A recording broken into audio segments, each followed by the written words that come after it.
JonTron.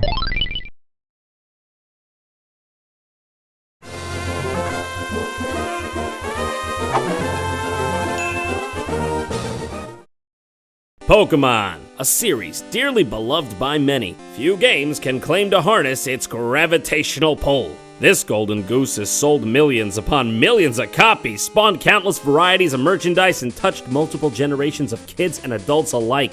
How many franchises do you know that bridge the generational gap? Now I know what you're probably thinking to yourself. Why are you telling me this? I've played them all. I've been to them all. I've been to Kanto, Johto, Ancho, Habanero, Poblano, Antonio Banderas. I swung them all, sister. Swung with the best. But you ain't never seen the likes of this. That's right. With every big fish, there's a leech on the belly. Today we're gonna have a look at the fascinating world of bootlegged Pokemon games. Now these aren't games you can find in stores. They're games that made their way into circulation one way or another. None of them are licensed or acknowledged by Nintendo, and they're pretty damn hard to find. First off, let's look at what's known as Pocket Monster. It's inferred that it was released in the year 2000 by DVS Electronics, because on the box art there are two small icons reading New Game and 2000. Hey, it's not empirical science, but what can I tell you? I'm a simple man. It's strange. The label on my game says Pokemon Pikachu Edition, which first off isn't even the name of the game at hand, but if you peel back the label, there's another label that says Pikachu and it's spelled wrong? What is this game? Who made it and why? Look at this Pikachu, seriously, is it any wonder why he's so popular? Even when he's half-assed and bootlegged, he still melts my heart. I can feel the money loosening from my wallet already. He's all like, fuck you.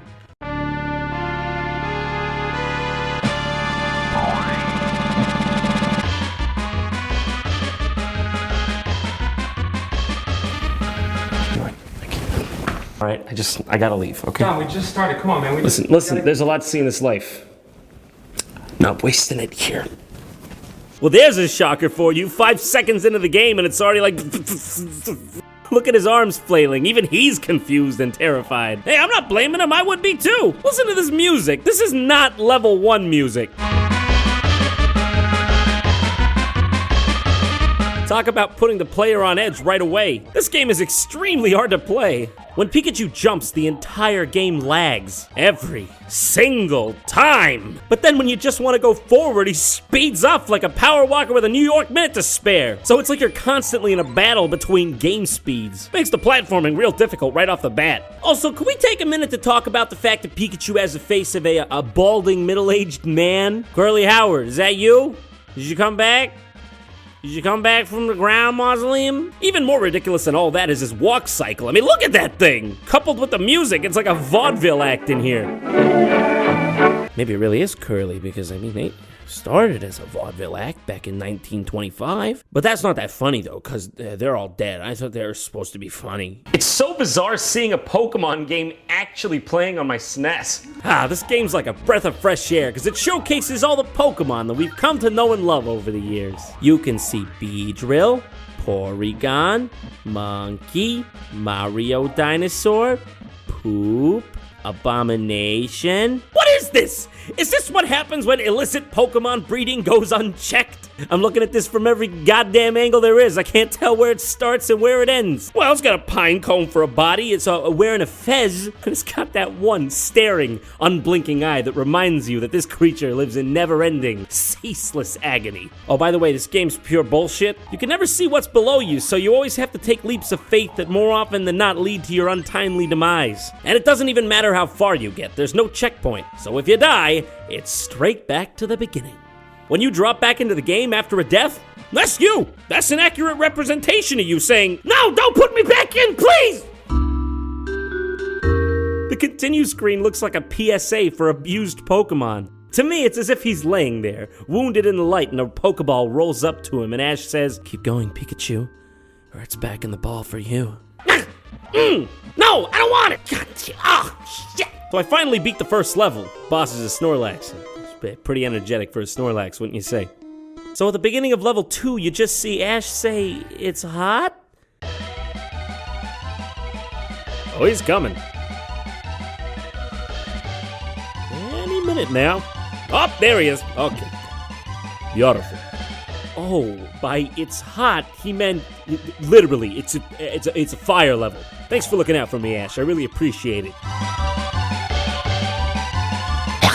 It's disgusting. What is that? Is that Branson? Is that tap dancing crab demon? Is that Nightmare? Is that true Nightmare? Strangely enough, there's another SNES Pokemon game. It's a port of Pokemon Stadium for the N64, it looks like. The biggest difference being that there's a predetermined roster of 12 Pokemon. Don't those names just look strikingly familiar? Who could forget Spia, and Daggett, and Rafe? Massive damage! It is a fully fledged game, but there's not much to say about it. I'm just baffled that it exists at all. Next up is Pokemon Adventure on the Game Boy Color. Oh man, this one looks great! It looks like a game Nintendo actually could have made. Let's do this. I'm ready to go on this balloon-based adventure with Pikachu. What's happening? Nope! Shut it! Fuck! Can't I just have a break? Can't I just have one break? I'm not playing this up, okay? These were my actual first moments with the game. Complete confusion. You know, this game sets up a certain special scenario for you. It says, welcome to the game. That's the one thing you can see. Fuck you. This is clearly a platformer. Why is the first enemy unkillable? Is this just a way to condition me for the journey ahead? Something you might notice is that Pikachu jumps like Sonic. He's even got those super fast spinny feet when he runs, like in Sonic 2. Oh hey, and he even charges up in a ball, like Sonic the Hedgehog. Yep, that's Sonic. It's Sonic! It turns out that this is actually a hack of an existing hack for the Game Boy Color called Sonic Adventure 7. What happened to 3 through 6?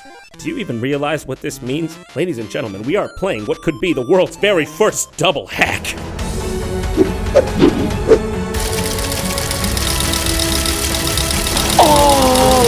Warning, John. You are in danger of reaching hack capacity. Next one up's a bit weird. It's called Moemon. This one's weird. I don't know what to say about it. It's Pokemon with little girls. I mean, it's very obvious that a lot of care and passion went into making this. I mean, you can actually tell which Pokemon is which by looking at those beautifully crafted sprites. But why? Do you realize that for this to happen, someone had to sit down, look at Pokemon and say, you know, this is great, but it needs more little girls. I'm gonna go downstairs to my basement now next to my little girl dungeon and program this game. Welcome to Planet Earth, ladies and gentlemen. The next two games I want to talk about are Pokemon Diamond and Jade. I guess someone beat Nintendo to the punch with Diamond there. But oh, this is not the Diamond version you're thinking of, because that would be a time machine. And I know you don't have any of those laying around.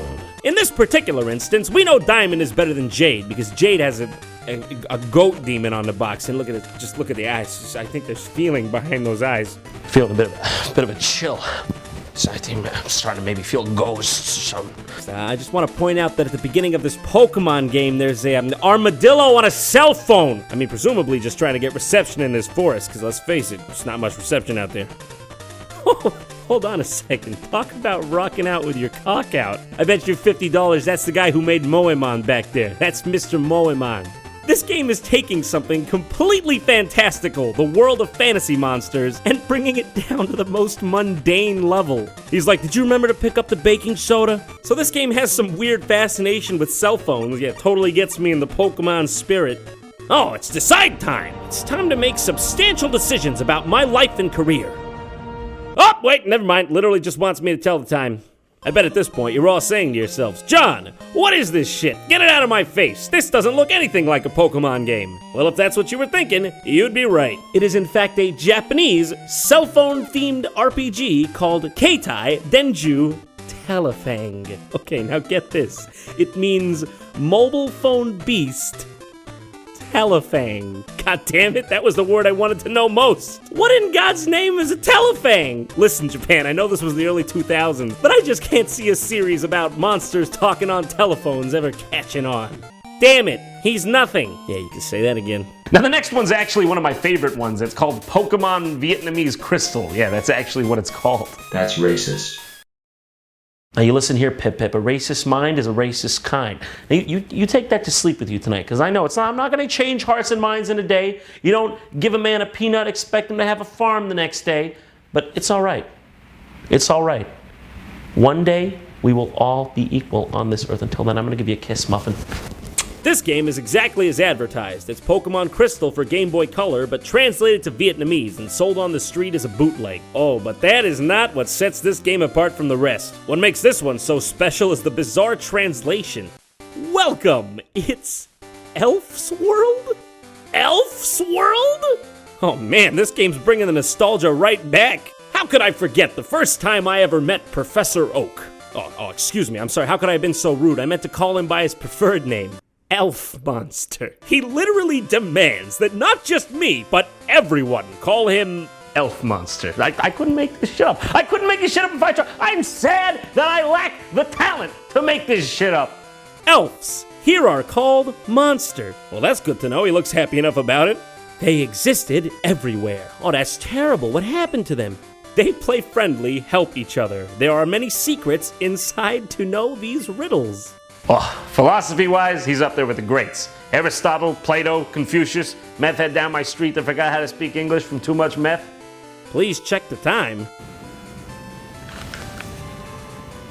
Well, it was about 1:15. Why'd you want me to do that? How many minutes? I don't know, there's about 60 of them in an hour. Are we talking days? Weeks? Years? Oh, okay, looks like I gotta set the time. What af 3 hin time? Well, that's a fantastic question. I don't know myself. Oh, I'm sorry. I mean, you don't gotta yell. I didn't know it meant so much to you. af 3h17 bad. Sleep too late. Yeah, I think I'm gonna quit here. This game's starting to judge my lifestyle. I don't need that. I made it past age 18. I pay my bills. I pay my taxes. I'm gonna sleep late if I fucking want to. Fuck you. Let's get back to the real games here. Pokemon 4-in-1 on the NES. That's just so weird to me. A Pokemon game on a console 10 years older than the original game. Who thought this was a good idea? Essentially, what we've got here is just a collection of minigames based around Pokemon, 3 of which apparently revolve around pica, the eating disorder which causes people to ingest inedible objects. And speaking of food, Pikachu himself looks like a fucking potato. Pika-click, Pika-slot, Pika-dance, and Pac-Man? That one is just called fucking Pac-Man. Okay, hold on. No, that is the only game that had a P in it to begin with. They could have just as easily called it Pika-Man, as all the others are themed with Pika, but no, they just left it Pac-Man. Alright, I'll give them the benefit of the doubt. Maybe they didn't want the subtlety of their blatant theft to be lost on the masses. Pika-click is just a game where you match blocks. I don't know what's going on with this one. I don't even know if you can lose. Click, click, click, fuck it, I don't give a shit. Pika-slot is stupid too. It's just a slot machine. Literally. It's just luck. Press the button and watch it go. The only feedback you get from this game is the win box on the right. Who would play this? Who would Pac-Man. Oh, now this one's good. This one has some depth to it. Probably because it's Pac-Man. Literally, it's Pac-Man, and it changed the course of the gaming market when it came out because it's fucking Pac-Man. Pika-dance is great. Look at him go. Set to the song Butterfly by Smile DK. Where are these Pokemon going to? I think I want to head up there with them. Oh, not to mention, every single high score on this game is DDR, DDR, DDR, DDR, didn't bother to hide it, DDR, didn't bother to hide it, Pac-Man, DDR, lose, lose, lose, lose, lose, lose! Well, my work's done here. I'm gonna go get a goddamn glass of bootleg milk, calm my goddamn nerves, feel like Geppetto in the goddamn Pinocchio musical.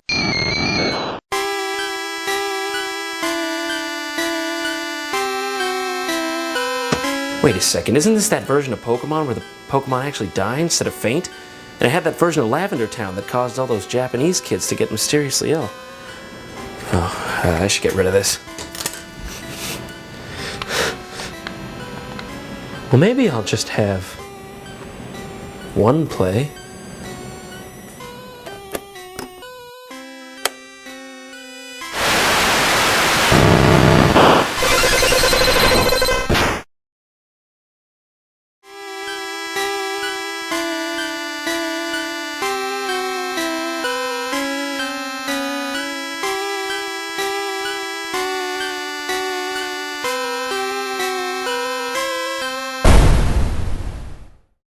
Boobs. Thanks for watching. If you want to stay current with all the JonTron going-ons, don't forget to subscribe to the YouTube channel, like me on Facebook, and follow me on Twitter. And if you want to see something else cool, just click this annotation here. It'll take you to an episode of Did You Know Gaming I voiced on Pokemon Science. It was mysterious. Like the Carl Sagan of Pokemon.